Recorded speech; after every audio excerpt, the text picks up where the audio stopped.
Bonsoir à tous. L'actualité ce soir, on évoque tout d'abord la prochaine présidentielle au Togo. Pas encore de date précise, mais on se fait désormais une idée plus claire de la période. Encore donc le calendrier électoral objet, la présidentielle objet d'ailleurs ce matin d'un échange entre le président Faure Gnassingbé et Jeffrey Feltman, secrétaire général adjoint des Nations Unies chargé des affaires politiques et porteur d'un message de Ban Ki-moon.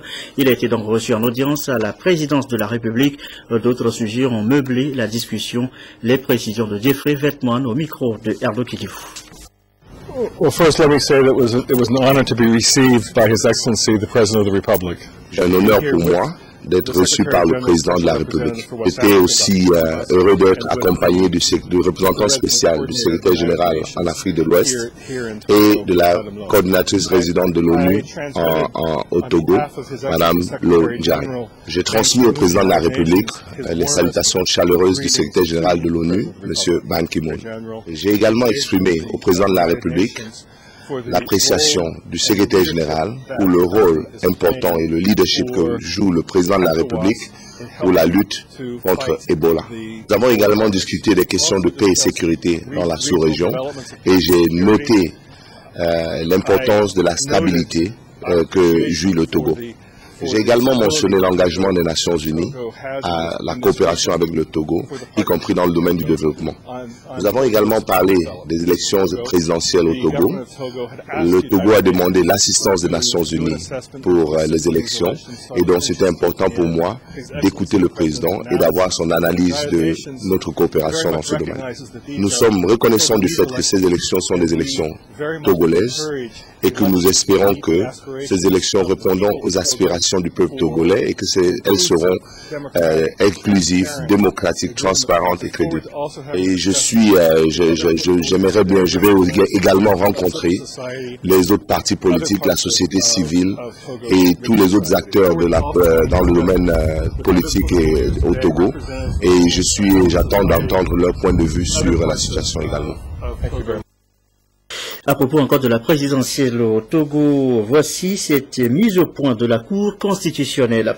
Conformément à l'article 61 de la Constitution du 14 octobre 1992, le scrutin est ouvert sur convocation du corps électoral par décret pris en Conseil des ministres 60 jours au moins et 75 jours au plus avant l'expiration du mandat du président en exercice. Cela signifie que le décret de convocation du corps électoral doit être pris 60 jours au moins, soit le 4 mars 2015 et 75 jours au plus avant l'expiration du mandat en cours, soit le 17 février 2015. La convocation du corps électoral n'est donc pas synonyme du jour de scrutin. Il en est de même du scrutin qui est l'ensemble des opérations du vote ou d'élection, précise donc cette mise au point de la Cour constitutionnelle. À la primature, le chef du gouvernement s'est de son côté entretenu toujours ce matin avec une délégation de la Banque allemande de développement. À sa tête, Dr Frank Weller, le chef division de la gouvernance Afrique de l'Ouest, objet de la visite au Premier ministre, lui présenter le nouveau représentant de la Banque au Togo, et c'est M. Lucir Bakolo. Je vous propose d'écouter Dr Frank Weller au sortir de cette audience avec le Premier ministre, des propos recueillis par Nathalie Panegui. On a parlé de la mission de la KfW qui se fait cette semaine ici. Il y a 3 buts principaux. Une, c'est de présenter le nouveau représentant de la KfW ici à Lomé, Monsieur Lucir Badolo, qui va être le représentant de la KfW à partir de juin de cette année. Jusqu'à maintenant, on n'a pas eu de présence ici dans le pays et on est très content de changer ça. C'était le premier but. Le deuxième, on est en train de faire les ateliers de démarrage du programme de promotion de décentralisation et bonne gouvernance de la coopération financière. Aujourd'hui, on a l'atelier ici à Lomé, mais on a aussi des ateliers de démarrage dans les villes avec lesquels on travaille. C'est Zokode, Kpalimi et Tchevier. Ça, c'est les prochains jours. Alors, c'est ça aussi le but de notre mission ici. Et l'autre, c'était le troisième, c'était une mission contrôle ou plutôt d'appréciation du petit contournement. C'est ça de Lomé. C'est la coopération financière qui finance ça. Ça a traîné de vraiment démarrer les chantiers, tout ça, mais maintenant c'est un bon chemin et on voulait aussi discuter un peu des plans, comment vraiment mettre ça en œuvre. Il y avait des idées de peut-être changer et c'est quelque chose qu'on a discuté avec Monsieur le Premier ministre. On est très content de travailler ici. Vous savez que la coopération allemande a repris il y a 4 ans et on est très content d'être là-dedans avec l'autre organisation frère de la coopération technique qui est la GIZ. On travaille bien ensemble dans les mêmes domaines et on est très content de le faire. À part de la décentralisation et la construction de petits contournements, c'est aussi les champs de formation professionnelle où les deux institutions travaillent dedans. Et aussi, on est dans la construction des pistes rurales pour la promotion du cacao et du coton. Alors, on est très content ici et on est très confiant que ça va continuer dans les prochaines années. Et on reparle de la décentralisation tout à l'heure à la faveur du lancement, vous l'avez entendu tout à l'heure, ce mardi des activités de la phase opérationnelle, ce sera donc dans un instant. Le temps d'évoquer ce document, il est proposé par le ministère de la Planification. De quoi s'agit-il? Eh bien, c'est un document qui explore des pistes, qui définit des stratégies pour mieux mobiliser des ressources pour le développement de notre pays, une sorte de guide pour la marche vers l'émergence du Togo. Le document est soumis à l'appréciation de différents acteurs depuis ce matin, Aliou Urotitiri, Carmen Madjia Kapo. La croissance économique du Togo s'améliore d'année en année et le pays met en œuvre des stratégies pour aller vers l'émergence. Il faut alors, bien évidemment, trouver des moyens efficaces pour financer le développement. Le ministère de la Planification, du Développement et de l'Aménagement du Territoire a pour ce faire élaboré pour la période 2015-2019 un document intitulé « Stratégie de mobilisation des partenariats et des ressources au Togo ».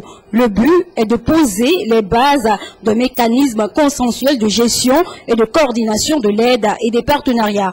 Pour le gouvernement, les efforts vont se poursuivre pour moderniser davantage l'économie du pays tout en relevant pas à pas les défis qui s'imposent.